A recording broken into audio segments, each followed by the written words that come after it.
Dịch sang tiếng Anh. Ông ấy là giám đốc của một nhà máy dệt. He's the director of a textile factory. Textile factory. He's the director of a textile factory. Mặt trời đang ở chân trời.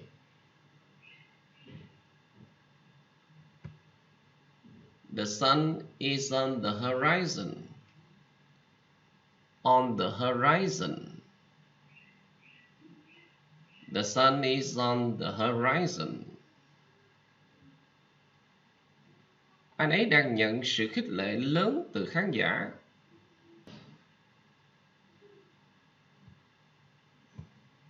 He is receiving great encouragement from the audience. He is receiving great encouragement from the audience. He is receiving great encouragement from the audience. Sinh vật này có nguy cơ bị tuyệt chủng.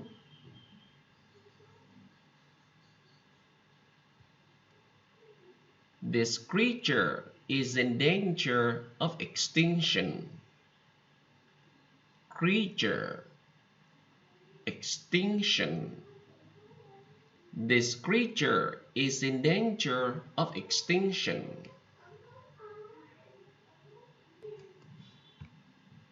Chuyến bay 179 đang đón khách ở cổng số 4.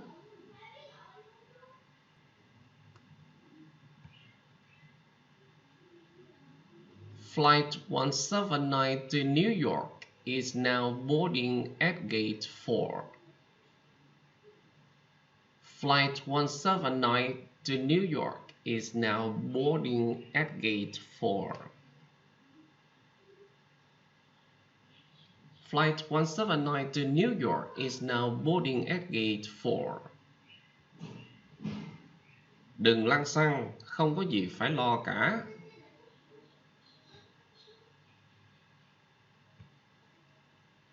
Don't fuss, there's nothing to worry about. Don't fuss, there's nothing to worry about. Khi đi ô tô, tôi luôn thắt dây an toàn.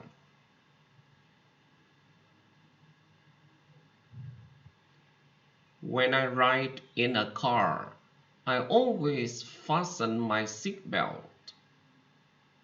Fasten my seatbelt. When I ride in a car, I always fasten my seatbelt. Vui lòng dập tắt thuốc, đây là nhà hàng không thuốc lá.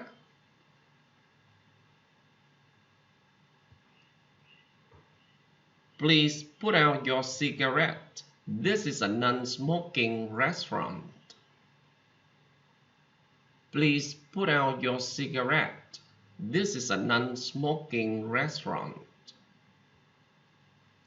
Lính cứu hỏa đang cố dập tắt đám cháy.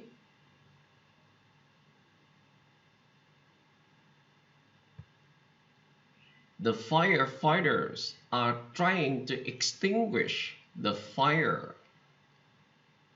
The firefighters are trying to extinguish the fire. The firefighters are trying to extinguish the fire.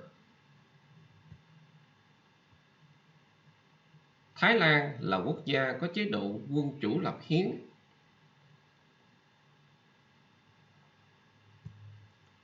Thailand is a country that has a monarchy institution. Monarchy institution. Thailand is a country that has a monarchy institution.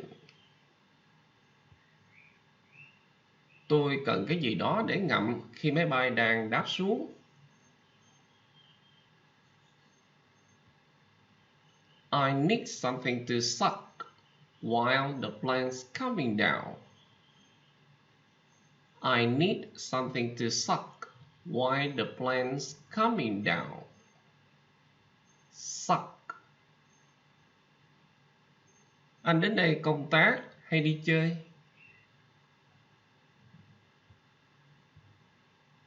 Are you coming here for business or pleasure? Pleasure. Are you coming here for business or pleasure? Xin phép hôm nay cho tôi nghỉ một ngày nhé.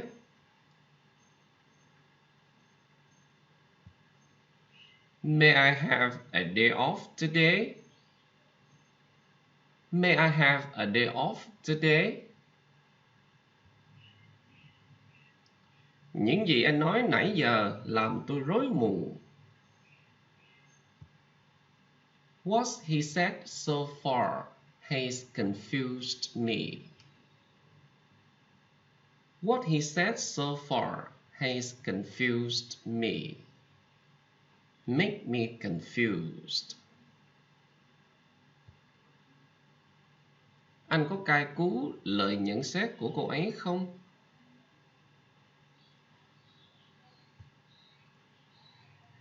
Do you resent her comment? Do you resent her comment? Anh ấy là bác sĩ giỏi chuyên môn nhất ở đây.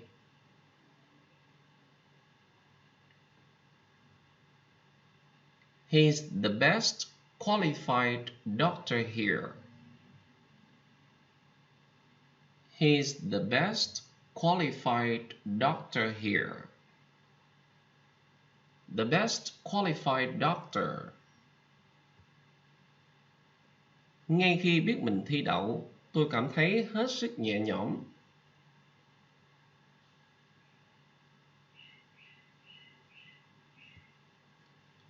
As soon as I knew I passed the exam, I felt very relieved.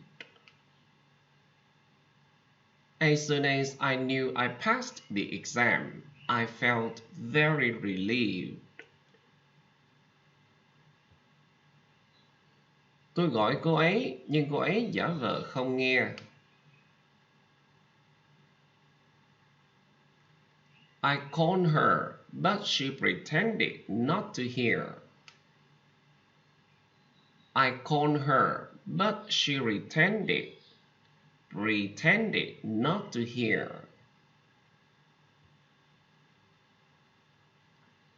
Anh ấy đang chơi ô chữ.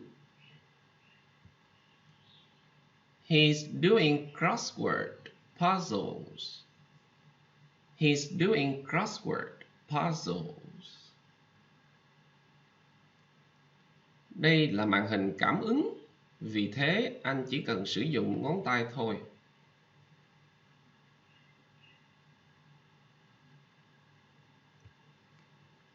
This is a touch screen. Touch screen. So you can only use your fingers. This is a touch screen, so you can only use your fingers. Touch screen. Anh ấy không muốn bị bịt mắt.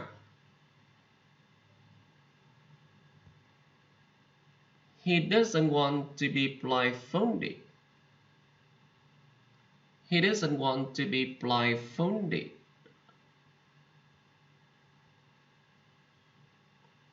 Anh có biết tại sao anh ta đang chằm chằm nhìn anh một cách giận dữ không?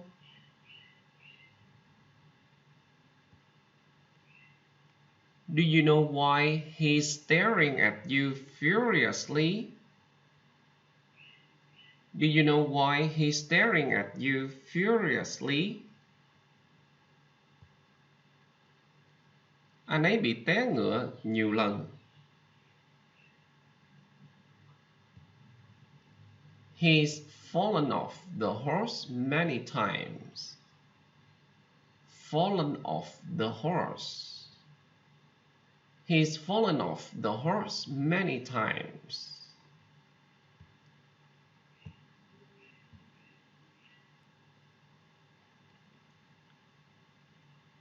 Đó là những gì tôi muốn nói từ tận đáy lòng, nhưng anh ấy phớt lờ lời tư vấn của tôi.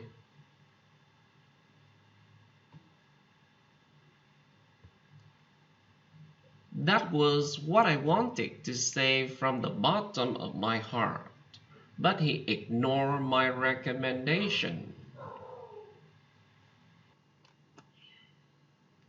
That was what I wanted to say from the bottom of my heart, but he ignored my recommendation.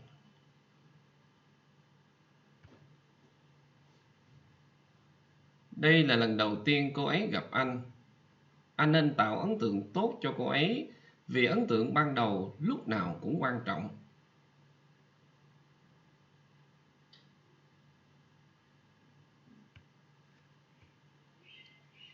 This is the first time she's met you. You should make a good impression on her, because first impression is always important. This is the first time she's met you. You should make a good impression on her, because first impression is always important. This is the first time she's met you. You should make a good impression on her, because first impression is always important.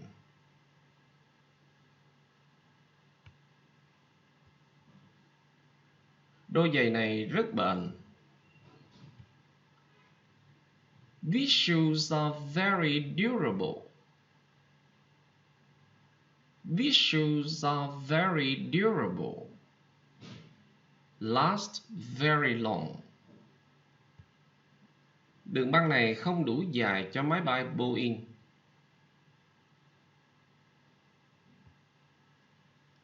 This runway isn't long enough for Boeings. This runway isn't long enough for Boeings.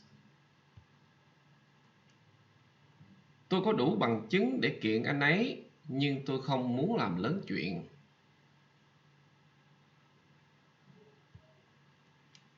I have enough evidence to sue him, but I don't want to make a fuss.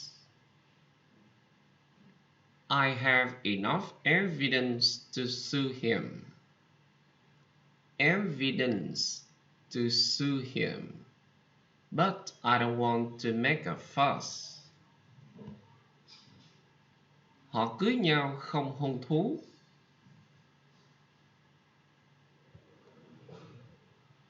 They got married without a marriage license.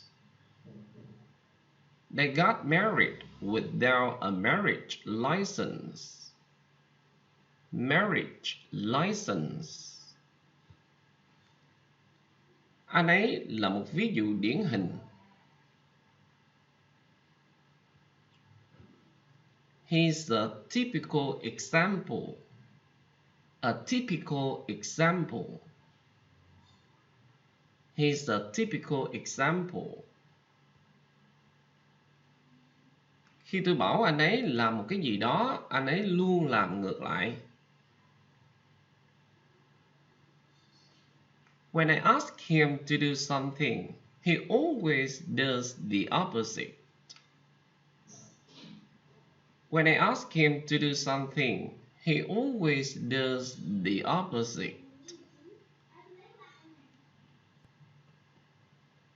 Does the opposite. Những người ở nhà đối diện là những người hàng xóm tốt.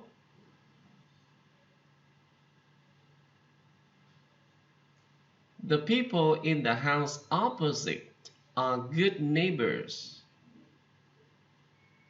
The people in the house opposite are good neighbors.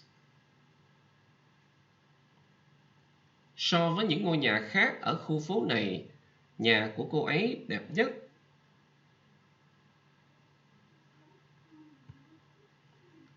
Compared with the other houses in this neighborhood, hers is the most beautiful.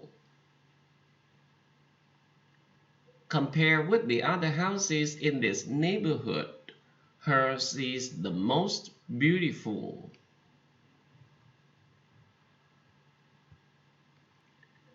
Khi còn học ở phổ thông, tôi rất giỏi toán nhưng tệ môn văn.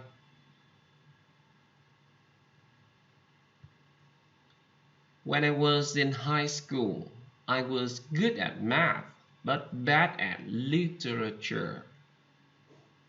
Math, literature, literature, literature, literature. When I was in high school, I was good at math but bad at literature. Anh ấy chưa đủ tuổi thi hành nghĩa vụ quân sự.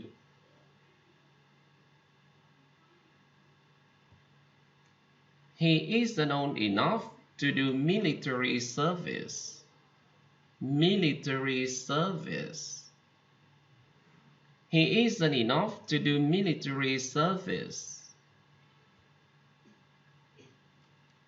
Nếu tôi mua ngôi nhà đó, tôi đã lời to rồi.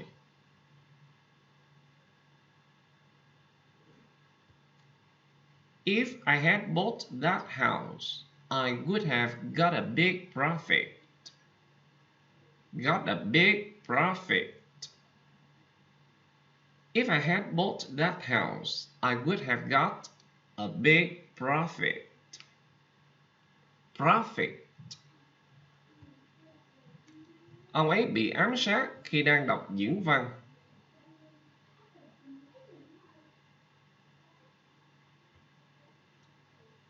He was making a speech when he was assassinated.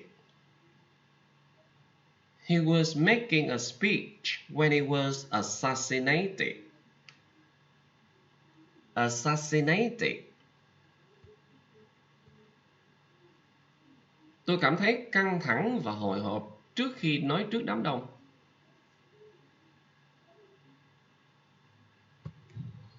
I feel tense and nervous when I speak in front of a crowd. I feel tense and nervous when I speak in front of a crowd. Tense and nervous. Có ảnh trong phong bì, bảo anh ấy đừng gấp lại.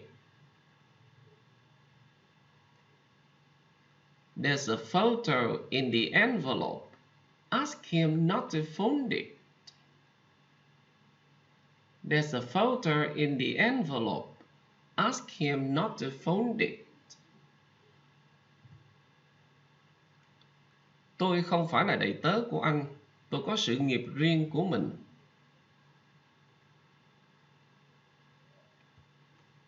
I'm not your servant. I have my own career.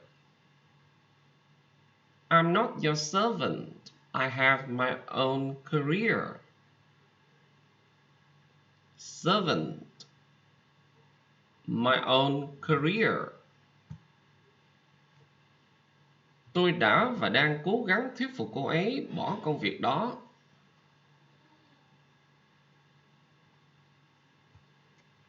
I've been trying to persuade her to quit that job. Persuade. Quit that job. I've been trying to persuade her to quit that job.